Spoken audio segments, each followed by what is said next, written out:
Hello student, स्वागत है आप सभी का आरवी ट्यूशन क्लासेस के यूट्यूब प्लेटफॉर्म पर। दोस्तों, आज की इस वीडियो के अंदर हम बात करने वाले हैं इंजीनियरिंग ड्राइंग के चैप्टर नंबर 5 के बारे में। जैसा कि आप जानते हो, हम डे बाय डे आपको इंजीनियरिंग ड्राइंग पढ़ा रहे हैं और हर एक चैप्टर के मोस्ट इंपॉर्टेंट एमसीक्यू क्वेश्चंस आपको बता रहे हैं, जो कि आपके एग्जाम में यहीं से क्वेश्चन आपको देखने को मिलेंगे।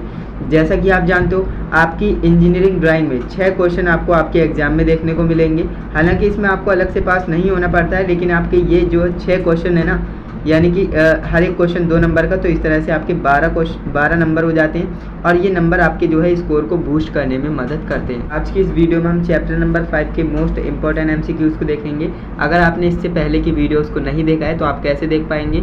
इस वीडियो के डिस्क्रिप्शन बॉक्स में जाएंगे तो वहाँ पर आपको एक लिंक मिलेगा। उस लिंक पर क्लिक करके आप प्लेलिस्ट को ओपन करके जो भी आपसे क्लास मिस हुई है उस क्लास को आप देख सकते हो। तो चलिए दोस्तों, आज की इस वीडियो को शुरू करते हैं। पहला नंबर हमारा क्वेश्चन हमसे कह रहा है, निम्न में से कौन सी द्विविमीय आकृति है, यानी 2D है ना। 2D आकृति कौन सी है, यानी 2D शेप कौन सी है, ये आपको बताना है। शंकु है, आयत है, बेलन है या फिर गोला है। तो इसका राइट आंसर क्या हो जाएगा?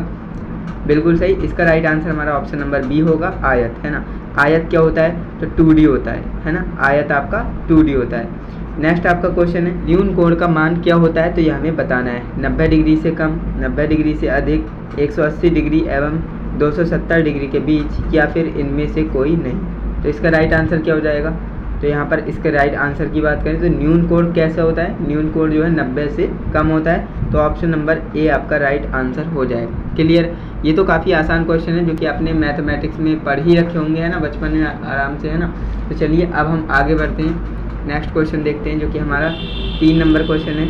अधिक कोण का मान कैसा होता है ना। अधिक कोण का मान कैसा होगा? तो न्यून कोण का मान हमारा 90 से कम होता है और अधिक कोण का मान हमारा 90 से अधिक होता है, परंतु 180 से कम। इस बात को आप ध्यान रखेंगे। तो ऑप्शन नंबर बी आपका क्या हो जाएगा? राइट आंसर हो जाएगा। नेक्स्ट हमारा क्वेश्चन है, उस कोण की पहचान कीजिए जो 90 डिग्री से अधिक परंतु 180 डिग्री से कम होता है ना, कम है। तो वो आपको पहचानना है कि ऐसा कोण कौन सा है ना। ऑप्शन ए में आपको बी सी डी है ना, 4 एंगल आपको दे रखे हैं। तो आपको उस एंगल को पहचानना है जो 90 डिग्री से तो अधिक हो लेकिन 180 डिग्री से क्या हो? कम हो। तो ऐसा कोण यहाँ पर, ऐसा एंगल आपको कहाँ पर दिख रहा है? तो बिल्कुल वो हमारा ऑप्शन नंबर सी में दिख रहा है ना। तो ऑप्शन नंबर सी आपका राइट हो जाएगा, है ना। ये तो 90 डिग्री से कम है ना, ये 90 डिग्री है ना, और ये 270 से भी अधिक है ना। तो इस तरह से आपको सोचना है। तो यहाँ पर आपका क्या है, एक जो आपका 90 डिग्री से क्या है? अधिक है, परंतु 180 से क्या है? कम है ना। तो ये आपको समझ में आ गया होगा क्वेश्चन बिल्कुल अच्छे से। नेक्स्ट क्वेश्चन की तरफ बढ़ लेते हैं। नेक्स्ट हमारा क्वेश्चन नंबर 5 हमसे क्या कह रहा है, उस कोण की पहचान कीजिए जिसे सरल कोण के नाम से जाना जाता है ना। वो कौन सा कोण है जिसे हम सरल कोण के नाम से जानते हैं? तो आपके पास 4 एंगल आपको दे रखे हैं, तो इसमें से आपको राइट आंसर बताना है कि राइट आंसर क्या होगा। तो यहाँ पर जो है right answer option number D आ रहा है, जो कि 100% करेक्ट होगा, है ना। तो हम जो है सरल कोण किसे कहते हैं? 180 डिग्री के कोण को हम क्या कहते हैं? सरल कोण कहते हैं। तो ऑप्शन नंबर डी आपका क्या हो जाएगा? राइट आंसर हो जाएगा। नेक्स्ट हमारा क्वेश्चन है 6 नंबर, अल्फा से अंकित किए गए कोण को आपको बताना है, कोण का नाम क्या है ना। अल्फा से इंगित जो आपका अल्फा है, सॉरी अल्फा नहीं है, ए है ना। तो ए से इंगित आपको कोण का मान बताना है कि इसका मान कितना होगा, यानी क्या होगा, इसका नाम क्या होगा एंगल का, है ना। न्यून कोण, बृहद कोण, अधिक कोण या फिर पूरक कोण। तो इसका राइट आंसर क्या हो जाएगा?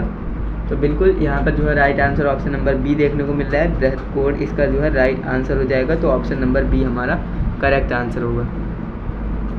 नेक्स्ट हमारा क्वेश्चन है, उस कोण की पहचान कीजिए जो 180 से अधिक परंतु 360 डिग्री से कम है ना। वो आपको पहचानना है कि ऐसा कौन सा एंगल है जो 180 डिग्री से तो अधिक है लेकिन 360 डिग्री से क्या है? कम है। तो ऐसा कौन सा एंगल आपको नज़र आ रहा है? बिल्कुल ऑप्शन नंबर सी आपका राइट होगा, है ना। देखिए ये तो 180 है ना, और ये आपका 90 है, और ये आपका क्या है? 90 से भी कम है, और ये आपका क्या है भाई? ये आपका 270 से अधिक है ना। और यहाँ पर बात कर रहे हैं 180 से अधिक, 180 से तो अधिक है ना, और 360 से क्या है? कम है। 360 से क्या है? कम है। तो ये आपका क्या हो जाएगा? राइट आंसर हो जाएगा ऑप्शन नंबर सी। नेक्स्ट हमारा क्वेश्चन है, नीचे दिए गए चित्र में अल्फा और बीटा बताइए क्या है ना। अल्फा और बीटा बताना है इनका क्या नाम होगा? सरल कोण, समकोण, समीपवर्ती कोण या फिर पूरक कोण। तो इसका राइट आंसर क्या हो जाएगा? बिल्कुल यहाँ पर जो ऑप्शन सी हमें देखने को मिल रहा है, जो कि बिल्कुल सही है, समीपवर्ती कोण। इन्हें क्या कहते हैं? समीपवर्ती कोण कहते हैं। तो ऑप्शन नंबर सी हमारा क्या हो जाएगा? राइट आंसर हो जाएगा। नेक्स्ट हमारा 9 नंबर क्वेश्चन है, दो रेखाओं के बीच का कोण 180 तक कोई भी मान हो सकता है ना।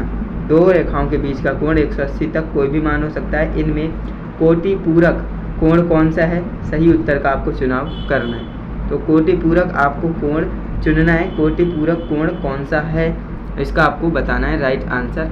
तो यहाँ पर देख लेते हैं आपके आंसर क्या रहे हैं। बिल्कुल ऑप्शन नंबर बी यहाँ पर देखने को मिल रहा है, बिल्कुल सही है। ये आपका क्या होता है? कोटि पूरक कोण होता है ना। तो ऑप्शन नंबर बी आपका क्या हो जाएगा? राइट आंसर हो जाएगा। इसके बाद हम बढ़ लेते हैं आगे, जो हमारा नेक्स्ट क्वेश्चन होने वाला है। तो यहाँ पर हम बात करें हमारे नेक्स्ट क्वेश्चन की। तो यहाँ पर क्वेश्चन नंबर 10 हमसे क्या कह रहा है? नीचे दिए गए चित्र में कौन एक कोटि पूरक कोण है, ये आपको बताना है। तो मैंने अभी आपको बताया है ना, 9 नंबर क्वेश्चन भी आपका उसी से रिलेटेड था। तो इसका राइट आंसर बिल्कुल ऑप्शन नंबर बी ही आ रहा है ना। तो ये आपका क्या है? कोटि पूरक कोण है। ऑप्शन नंबर बी आपका क्या हो जाएगा? करेक्ट आंसर हो जाएगा। नेक्स्ट हमारा क्वेश्चन है, जिन समीपवर्ती कोणों का योग 180 डिग्री होता है वह क्या कहलाते हैं? सरल कोण, पूरक कोण, समपूरक कोण या फिर समकोण। तो इसका राइट आंसर क्या हो जाएगा? फटाफट से कमेंट करेंगे सभी। यहाँ पर मैं राइट आंसर देख रहा हूँ। तो इसके right answer option number C हो जाएगा। जो भी ऑप्शन नंबर सी लगा रहे हैं बिल्कुल करेक्ट हो जाएगा, समपूरक कोण कहलाते हैं। तो ऑप्शन नंबर सी आपका करेक्ट आंसर होगा। नेक्स्ट हमारा क्वेश्चन है, दिए गए कोणों में से संपूरक कोण जो सप्लीमेंट्री एंगल होता है उसकी आपको पहचान करनी है। तो आपके सामने 4 ऑप्शन है, इनमें से आपको पहचानना है एंड राइट आंसर पर आपको टिक करना है। तो यहाँ पर देख लेते हैं आपके आंसर क्या आ रहे हैं। बिल्कुल इस हिसाब से आपकी अच्छी तैयारी हो रखी है। तो ऑप्शन नंबर सी आपका जो है राइट आंसर हो जाएगा, है ना। ऑप्शन नंबर सी आपका क्या है? राइट आंसर है। इसे हम क्या कहते हैं? संपूरक कोण कहते हैं, सप्लीमेंट्री एंगल कहते हैं। ऑप्शन नंबर बी आपका ऑप्शन नंबर सी आपका क्या होगा? करेक्ट आंसर हो जाएगा। नेक्स्ट क्वेश्चन हमारा है, कोण अपने मान के द्वारा जाने जाते हैं, है ना। कोण अपने मान के द्वारा जाने जाते हैं। कौन सा चित्र बृहद कोण प्रदर्शित करता है? तो ये आपको बताना है। बृहद कोण कौन सा चित्र आपको प्रदर्शित कर रहा है वो आपको बताना है। राइट आंसर क्या होगा? तो ये तो आपका बृहद कोण होगा नहीं, ये भी नहीं होगा, है ना। और ये तो 90 डिग्री ये होगा नहीं। तो ऑप्शन नंबर बी बचता है, जो कि हमारा राइट आंसर हो जाता है। इसी को हम क्या कहते हैं? इसी को हम क्या कहते हैं? बृहद कोण कहते हैं। तो ऑप्शन नंबर बी आपका करेक्ट आंसर हो जाएगा। नेक्स्ट क्वेश्चन की बात करें तो यहाँ पर हमसे कह रहा है, विषम बाहु त्रिभुज में होते हैं या होती है? क्या होती हैं? तीनों कोण बराबर होते हैं, तीनों को भुजाएं बराबर होती हैं, या फिर तीनों असमान भुजाएं होती है, या फिर दोनों समान भुजाएं होती हैं। तो इसका राइट आंसर क्या हो जाएगा? तो यहाँ पर मैं देख पा रहा हूँ ऑप्शन नंबर सी जो है मैक्सिमम स्टूडेंट्स का रहा है, जो कि करेक्ट है ना। तीनों जो विषम बाहु त्रिभुज है इसमें तीनों भुजाएं असमान होंगी। तो ऑप्शन नंबर सी आपका राइट आंसर होगा। नेक्स्ट क्वेश्चन हमारा है, एक त्रिभुज का नाम बताइए जिसकी 2 भुजाएं बराबर हैं, है ना। एक ऐसे त्रिभुज का आपको नाम बताना है जिसकी 2 भुजाएं क्या हैं? बराबर हैं। तो उसे हम क्या कहते हैं? बिल्कुल सही, उसे हम क्या कहते हैं? समद्विबाहु त्रिभुज कहते हैं ना। समद्विबाहु त्रिभुज, सम मतलब समान, द्वि मतलब 2, बाहु मतलब भुजा, है ना। 2 भुजाएं बराबर उस त्रिभुज को हम क्या कहेंगे? समद्विबाहु त्रिभुज कहेंगे। ऑप्शन नंबर डी हमारा राइट आंसर हो जाएगा। नेक्स्ट हमारा क्वेश्चन है, उस त्रिभुज का नाम बताइए जिसके तीनों कोण 90 डिग्री से कम हो। ऐसा कोई त्रिभुज का नाम आपको बताना है जो 90 डिग्री से कम होते हैं उसके तीनों कोणों का मान, है ना। तो उसे न्यून कोण त्रिभुज कहेंगे, अधिक कोण त्रिभुज कहेंगे, विषम बाहु त्रिभुज कहेंगे, या फिर समद्विबाहु त्रिभुज कहेंगे। देखिए 2 ऑप्शन तो आपके वैसे ही एलिमिनेट हो रहे हैं ना, विषम बाहु त्रिभुज और समद्विबाहु तो होंगे नहीं, क्योंकि यहाँ पर किसकी बात हो रही है? कोण की। तो कोण इसमें भी है, इसमें भी है, तो इन दोनों में से ही एक राइट आंसर है। और वो अधिक कोण होगा नहीं, क्योंकि 90 से कम की बात हो रही है, तो वो ऑब्वियसली न्यून कोण होगा। तो इस तरह से आप पहचान सकते थे। ऑप्शन नंबर ए आपका करेक्ट आंसर हो जाएगा। नेक्स्ट हम क्वेश्चन की तरफ बढ़ते हैं भाई।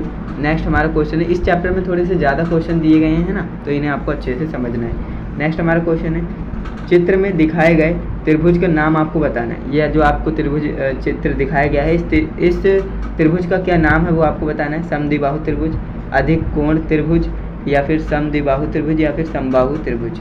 तो इसका राइट आंसर क्या होगा?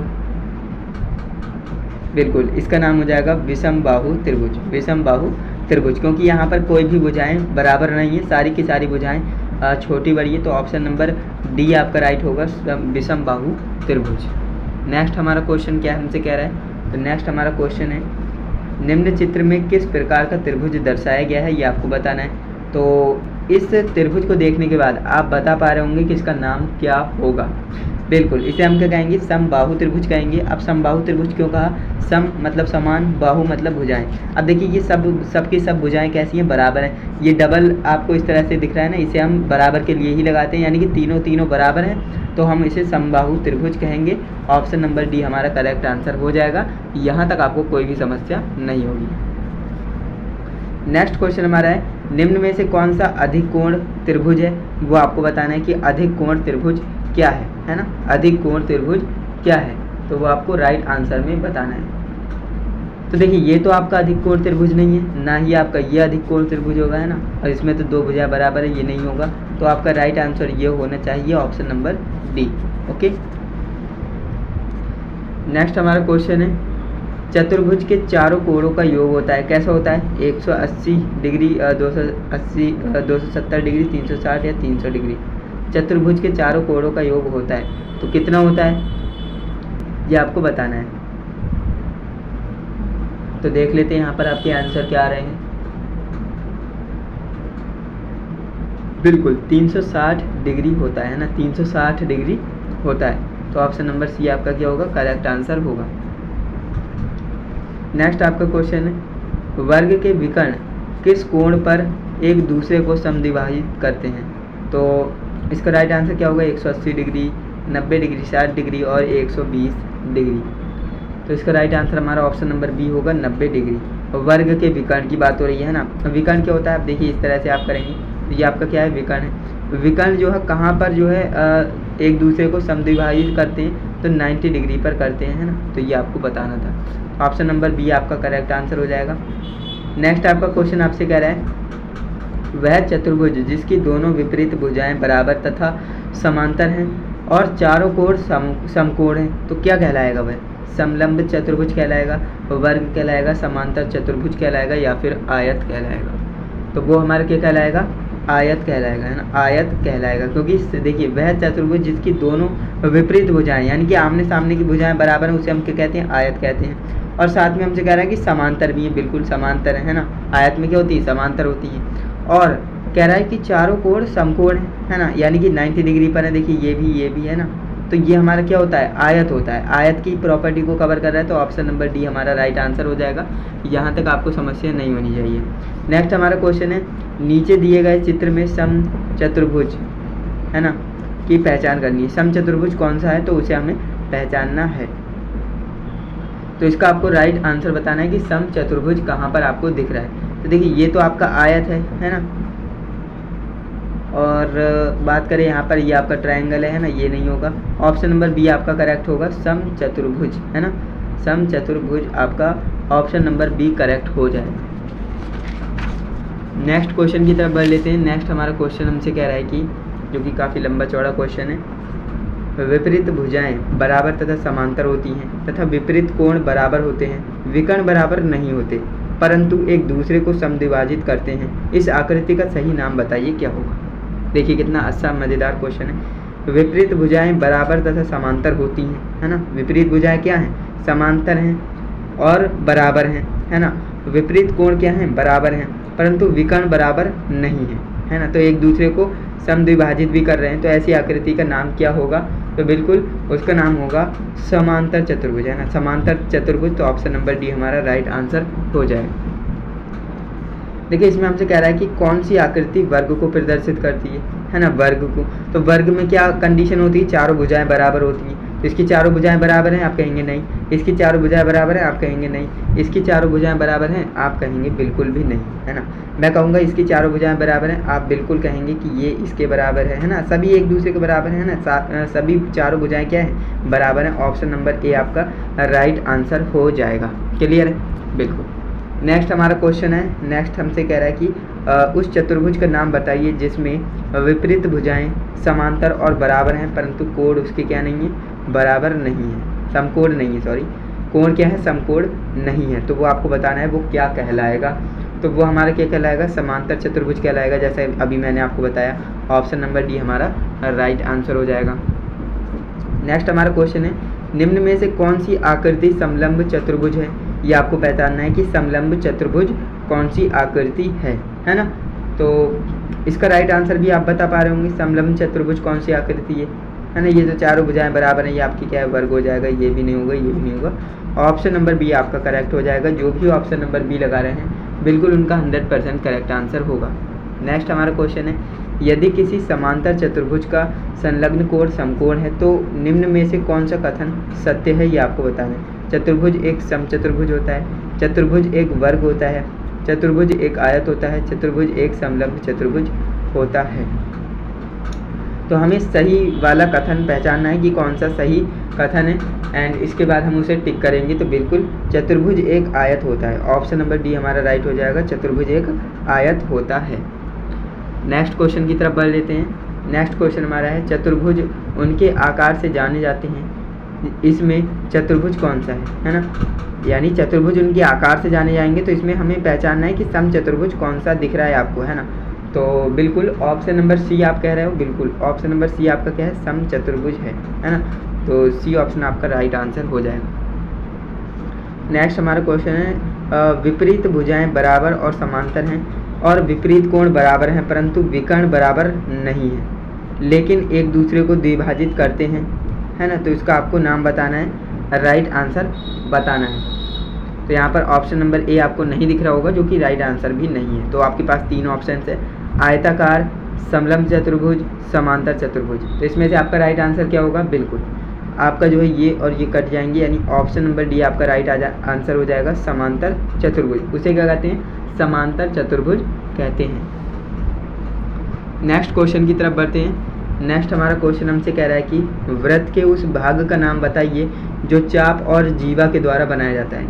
हमें वृत्त का उस भाग का नाम बताना है जो चाप और जीवा के माध्यम से बनाया जाता है, इसके द्वारा बनाया जाता है। तो त्रिज्यखंड होगा, वृत्तखंड होगा, या फिर अर्धवृत्त होगा, या फिर जीवा होगा। तो इसका राइट आंसर क्या होगा, बिल्कुल जो भी ऑप्शन नंबर बी लगा रहे हैं बिल्कुल करेक्ट है, उसे हम वृत्तखंड कहते हैं। तो ऑप्शन नंबर बी आपका क्या हो जाएगा, राइट आंसर होगा। नेक्स्ट आपका क्वेश्चन है, दिए गए रेखा चित्र में छायांकित भाग का नाम आपको बताना है। जो ये छायांकित भाग आपको दे रखा है ना, इसका नाम आपको बताना है। इसका नाम क्या होगा, वृत्तखंड होगा, त्रिज्यखंड होगा, चाप होगा, जीवा होगा, है ना। इसका राइट आंसर आपको बताना है कि इसका राइट आंसर क्या होना चाहिए। देखिए चाप तो ये है नहीं, है ना, जीवा भी नहीं है, तो ऑप्शन दो आपके पास बचते हैं। तो वृत्तखंड ये है नहीं, आपका जो है त्रिज्यखंड ये कहलाएगा, है ना। क्या कहलाएगा, त्रिज्यखंड कहलाएगा। तो ऑप्शन नंबर बी आपका क्या हो जाएगा, राइट आंसर हो जाएगा।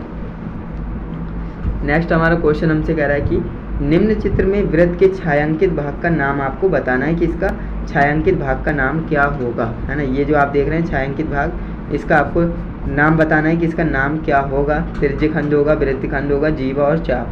तो देखिए इसके राइट आंसर की बात करें ना, तो इसमें भी चाप और जीवा तो है नहीं। आपके पास दो ऑप्शंस हैं, तो दो ऑप्शंस में से आपको राइट आंसर बताना है कि इसका राइट आंसर क्या होगा। तो इसमें जो त्रिज्यखंड नहीं होगा, ये आपका क्या है, वृत्तखंड है। क्या है, वृत्तखंड है। तो ऑप्शन नंबर बी आपका राइट आंसर हो जाएगा। नेक्स्ट क्वेश्चन हमारा है, किसी वृत्त की परिधि का 1/360वां भाग क्या किसके बराबर होता है, तो ये आपको बताना है ना।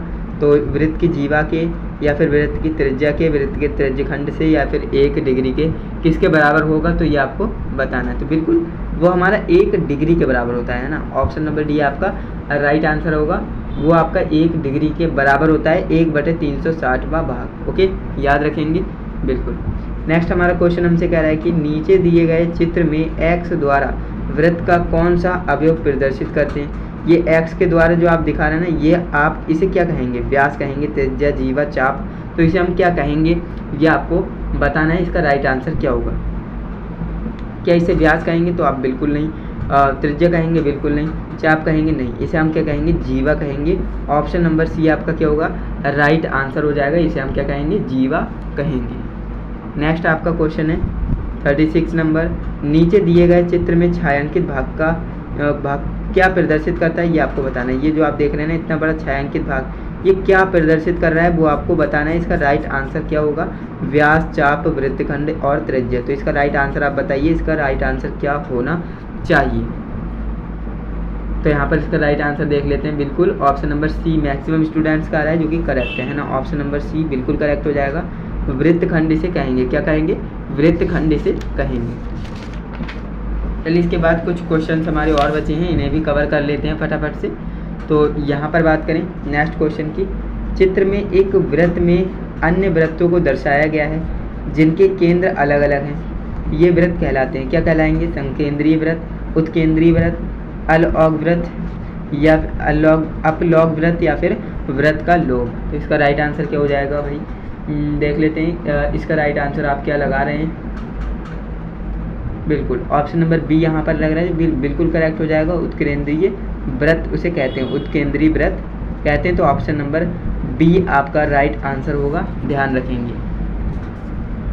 नेक्स्ट आपका क्वेश्चन है, निम्न चित्र में 3 वृत्त दर्शाए गए हैं, तीनों वृत्त का केंद्र एक ही है, ऐसे वृत्तों को क्या कहते हैं ये आपको बताना है। संकेंद्रीय वृत्त कहेंगे, अंतः वृत्त कहेंगे, बाह्य वृत्त कहेंगे या फिर उत्केंद्रीय वृत्त कहेंगे। तो इसका राइट आंसर क्या हो जाएगा? उम्मीद करूंगा इसका राइट आंसर भी आप बता ही देंगे, क्योंकि यहाँ पर मैक्सिमम स्टूडेंट्स क्या कर रहे हैं? राइट आंसर बता रहे हैं। बिल्कुल इसका राइट आंसर भी सही आया है। Option number A right answer होगा, संकेंद्रीय वृत्त है ना। Option A is the right answer. Next आपका क्वेश्चन है, सरल रेखा पर बने कोण को क्या कहते हैं? उसका मान कितना होता है? जो सरल रेखा पर कोण बनता है उसका मान कितना होता है, तो ये आपको बताना है। तो ये तो काफ़ी बेसिक क्वेश्चन पूछ लिया है ना। सरल रेखा पर बनेगा उसे हम क्या कहेंगे? 180 डिग्री का मान कहेंगे, है ना। यानी ये आपका क्या है? 180 डिग्री मान हो गया, इस पे जो भी कोण बनेगा 180 डिग्री का होगा, है ना। नेक्स्ट क्वेश्चन है, जिस समीपवर्ती कोण का योग 90 डिग्री होता है वे कहलाते हैं, क्या कहलाएंगे? सरल कोण, वृत्त कोण, संपूरक कोण या फिर पूरक कोण। तो इसे हम क्या कहेंगे? पूरक कोण कहेंगे। तो ऑप्शन डी नंबर आपका राइट आंसर होगा। नेक्स्ट हमारा क्वेश्चन है, समकोण त्रिभुज में कोण के विपरीत भुजा को क्या कहते हैं? लंब, आधार, कर्ण या फिर इनमें से कोई नहीं। तो देखिए समकोण त्रिभुज में हम समकोण के विपरीत भुजा को, है ना, यहाँ पर बात करें, देखिए समकोण त्रिभुज 90 डिग्री का होता है। अब समकोण के विपरीत भुजा को, इस वाली भुजा को हम क्या कहेंगे? ये आपसे पूछना चाह रहा है ना। तो इसे हम क्या कहते हैं? कर्ण कहते हैं। तो ऑप्शन नंबर सी आपका राइट आंसर हो जाएगा। ये आपका क्या होता है? कर्ण, है ना। ये आपका क्या होता है? आधार। और ये आपका क्या होता है? लंब, है ना। क्या होता है? लंब। तो इस तरह से आप पहचानते हो। तो काफ़ी बेसिक क्वेश्चन ये आपसे पूछ लिया। इसके बाद नेक्स्ट आपका क्वेश्चन है, त्रिभुज के संबंध में कौन सा विकल्प सही है ये आपको बताना है। 3 भुजाओं द्वारा घिरे क्षेत्रफल या फिर 2 भुजाओं द्वारा तथा 1 कोण द्वारा घिरा क्षेत्रफल या फिर 2 कोण और 1 भुजाओं द्वारा घिरा क्षेत्रफल या फिर ये सभी। तो इसका राइट आंसर क्या हो जाएगा? बिल्कुल ये सभी इसका राइट आंसर होगा, है ना। ये सभी बातें सही हैं। तो ऑप्शन नंबर डी आपका करेक्ट आंसर हो जाएगा। नेक्स्ट हमारा क्वेश्चन है, 3 समतलीय सरल रेखाओं से बनी आकृति को हम क्या कहेंगे? 3 समतलीय सरल रेखाओं से बनी आकृति को हम क्या कहेंगे? त्रिभुज, चतुर्भुज, समचतुर्भुज, समांतर चतुर्भुज। तो इसका राइट आंसर आप क्या लगाएंगे? तो इसका राइट आंसर आप ऑप्शन नंबर ए लगाएंगे, जो कि करेक्ट आंसर होगा, है ना। उसे हम क्या कहेंगे? त्रिभुज कहेंगे। नेक्स्ट क्वेश्चन की बात कर लेते हैं, जो कि हमारा नेक्स्ट क्वेश्चन है, जिस त्रिभुज के तीनों अंतःकोण असमान होते हैं क्या कहलाता है ना। यानी कोई हमारे पास ट्रायंगल है, उसके अंतःकोण जो इंटरनल एंगल होते हैं वो सारे के सारे क्या हैं? असमान हैं, है ना, डिफरेंस है। तो उनमें हम क्या कहेंगे? उसे समबाहु त्रिभुज कहेंगे, समद्विबाहु त्रिभुज कहेंगे, विषमबाहु त्रिभुज कहेंगे या फिर न्यून कोण त्रिभुज कहेंगे। तो इसका राइट आंसर क्या हो जाएगा? तो बिल्कुल जो भी ऑप्शन नंबर सी लगा रहे हैं बिल्कुल करेक्ट है। उसे हम विषमबाहु त्रिभुज कहेंगे, क्योंकि उसकी जो है भुजाएं बराबर नहीं है, है ना, कोण भी बराबर नहीं है। तो ऑप्शन नंबर सी आपका राइट आंसर हो जाएगा। नेक्स्ट आपका क्वेश्चन है, चतुर्भुज के विपरीत कोणों को जोड़ने वाली रेखा को हम क्या कहेंगे? विकर्ण, लंब, आधार या फिर ये सभी। चतुर्भुज के विकर्णों को जोड़ने वाली रेखा को हम क्या कहेंगे, ये आपको बताना है। तो वो हमारा क्या होता है, तो वो हमारा होता है ऑप्शन नंबर ए यानी विकर्ण, है ना, विकर्ण होता है। तो ऑप्शन नंबर ए आपका क्या हो जाएगा, राइट आंसर हो जाएगा। नेक्स्ट हमारा क्वेश्चन है, किसी समतल में 4 बराबर भुजाओं से घिरा क्षेत्रफल क्या कहलाएगा, आयत, समलंब चतुर्भुज, समांतर चतुर्भुज या फिर वर्ग। तो इसका राइट आंसर क्या होगा, 4 बराबर भुजाओं की बात कर दी यहाँ पर, है ना, तो ऑप्शन नंबर डी जाएगा, वर्ग उसे कहेंगे, है ना, ऑप्शन नंबर डी हमारा राइट आंसर होगा। नेक्स्ट क्वेश्चन हमारा है, समतल पर 4 असमान भुजाओं से घिरा वह क्षेत्रफल जिसकी आमने सामने की भुजाएं समांतर हैं तथा असमान हो तो वह क्या कहलाएगा, है ना, तो वह क्या कहलाएगा, वर्ग, समलंब चतुर्भुज, आयत या फिर समांतर चतुर्भुज। तो इसका राइट आंसर क्या आएगा, बिल्कुल ऑप्शन नंबर डी जाएगा, समलंब चतुर्भुज उसे कहेंगे, option number B correct answer हो जाएगा। नेक्स्ट क्वेश्चन है, किसी बिंदु का वह बिंदुपथ जो किसी स्थिर बिंदु से सदैव एक दूरी पर स्थित होता है उसे हम क्या कहते हैं, रेखा, वक्र, चाप या फिर वृत्त। तो इसका राइट आंसर क्या होगा, तो बिल्कुल इसका right answer option number D होगा, वृत्त, है ना, उसे हम क्या कहते हैं, तो वृत्त कहते हैं।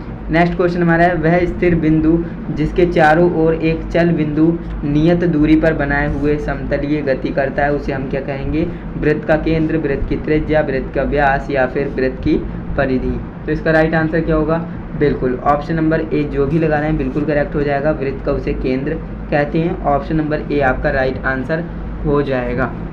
नेक्स्ट क्वेश्चन हमारा है, वृत्त के केंद्र से उसकी परिधि पर स्थित बिंदु की दूरी को हम क्या कहेंगे, व्यास, त्रिज्या, जीवा या फिर परिधि। तो इसका राइट आंसर क्या हो जाएगा, ओके, इसका right answer option number B होगा, है ना, त्रिज्या कहते हैं उसे, क्या कहते हैं, त्रिज्या कहते हैं। नेक्स्ट हमारा क्वेश्चन है, व्यास की लंबाई होती है, व्यास की लंबाई क्या होती है, त्रिज्या के समान होगी, त्रिज्या इसकी आधी होगी या फिर त्रिज्या की 2 गुनी या फिर त्रिज्या की 4 गुनी। तो व्यास की लंबाई कितनी होती है, व्यास की लंबाई कितनी होती है, तो ये आपको बताना है। तो काफ़ी आसान है, जो त्रिज्या होती है ना आर, उसकी 2 गुनी होती है ना 2r, जो आपका डी होता है वो 2r होता है ना, तो ये तो आप जानते हो, ऑप्शन नंबर सी आपका राइट आंसर हो जाएगा। यानी त्रिज्या, अब ये क्वेश्चन घुमा के भी पूछ सकता है कि त्रिज्या व्यास की कितनी होती है ना, त्रिज्या व्यास की कितनी होती है, तो आधी होती है, लेकिन यहाँ पर बोला व्यास की लंबाई कितनी होती है, तो त्रिज्या की 2 गुनी, है ना, त्रिज्या की 2 गुनी। इसे मैं यहाँ पर आपको समझाता हूँ, ये हमारे पास वृत्त है, यहाँ पर केंद्र है, यहाँ से यहाँ तक की दूरी ये हमारी r हो जाएगी, त्रिज्या, है ना, और व्यास क्या कहलाता है, केंद्र से होकर जाने वाली रेखा, वो हमारी व्यास हो जाती है। तो ये हमारा, ये भी r होगा, है ना, जब यहाँ से यहाँ तक r है तो यहाँ से यहाँ तक भी r होगा, तो 2r, है ना, ये d बराबर क्या हो जाता है, 2r हो जाता है ना। तो यहाँ पर आप देख पा रहे हैं व्यास क्या है, त्रिज्या का r का 2 गुना है ना, 2 गुना r है। तो ये आपको समझ में आ गया होगा बिल्कुल। नेक्स्ट क्वेश्चन हमारा है, वृत्त की परिधि पर किसी 2 बिंदुओं के बीच वृत्त के भाग को क्या कहते हैं, वक्र, परिधि या फिर चाप या फिर वृत्त खंड। तो इसका राइट आंसर क्या होगा, बिल्कुल ऑप्शन नंबर सी जो भी लगाना है बिल्कुल करेक्ट होगा, चाप उसे कहते हैं, क्या कहते हैं, चाप। नेक्स्ट हमारा क्वेश्चन है, वृत्त की जीवा तथा चाप द्वारा घिरे क्षेत्र को क्या कहते हैं, त्रिज्य खंड कहते हैं या फिर अर्धवृत्त या फिर वृत्त खंड या फिर ये सभी। तो इसका राइट आंसर क्या होगा, तो यहाँ पर भी बात करें तो ऑप्शन नंबर सी इसका राइट होगा, है ना, वृत्त खंड, उसे हम क्या कहते हैं, वृत्त खंड कहते हैं। सेकेंड लास्ट क्वेश्चन हमारा है, वृत्त की परिधि पर स्थित किन्हीं 2 बिंदुओं को मिलाने वाली सरल रेखा जो है केंद्र से होकर गुजरे तो उसे हम क्या कहते हैं, तो उसे जीवा कहेंगे, चाप कहेंगे, स्पर्श रेखा या फिर व्यास। तो इसका राइट आंसर क्या हो जाएगा, बिंदुओं से मिलने वाली की बात हो रही है ना, वृत्त की परिधि पर स्थित किन्हीं 2 बिंदुओं पर मिलने वाली रेखा, तो उसे हम क्या कहते हैं, बिल्कुल सही, उसे हम जीवा कहते हैं ना। तो ऑप्शन नंबर ए जो भी लगाना है बिल्कुल करेक्ट हो जाएगा। लास्ट हमारा इस क्वेश्चन का लास्ट, इस वीडियो का लास्ट हमारा क्वेश्चन है, वृत्त को 2 खंडों में विभाजित करने वाली सरल रेखा जो उसके केंद्र से होकर गुजरती उसे हम क्या कहते हैं, है ना, जीवा कहेंगे, छिद्रिका कहेंगे या फिर स्पर्श रेखा कहेंगे या फिर त्रिज्या कहेंगे। तो इसका राइट आंसर क्या हो जाएगा भाई, तो इसके राइट आंसर काफ़ी आसान है, ऑप्शन नंबर बी हमारा राइट होगा, है ना, क्या कहेंगे, छेदिका कहेंगे, छेदिका इसका right answer option number B हो जाएगा। क्लियर।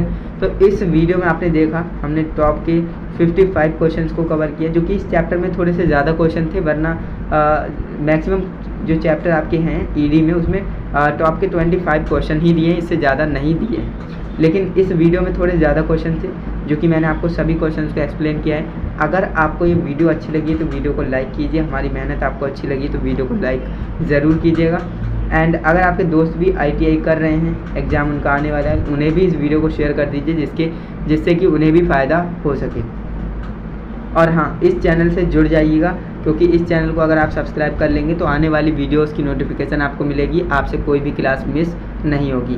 अगर बात करें आपकी पुरानी क्लासेस मिस हो गई हैं तो आपको करना क्या है, इस वीडियो के डिस्क्रिप्शन बॉक्स में जाना है, वहाँ पर आपको वीडियोस मिल जाएंगी। उस प्लेलिस्ट में आपकी जो भी वीडियो मिस हुई है ना, सभी वीडियोस को आप देख करके कवर कर सकते हो। ओके, एंड जो मैंने आपको बताया प्लेलिस्ट का लिंक आपको डिस्क्रिप्शन बॉक्स में मिल ही जाएगा।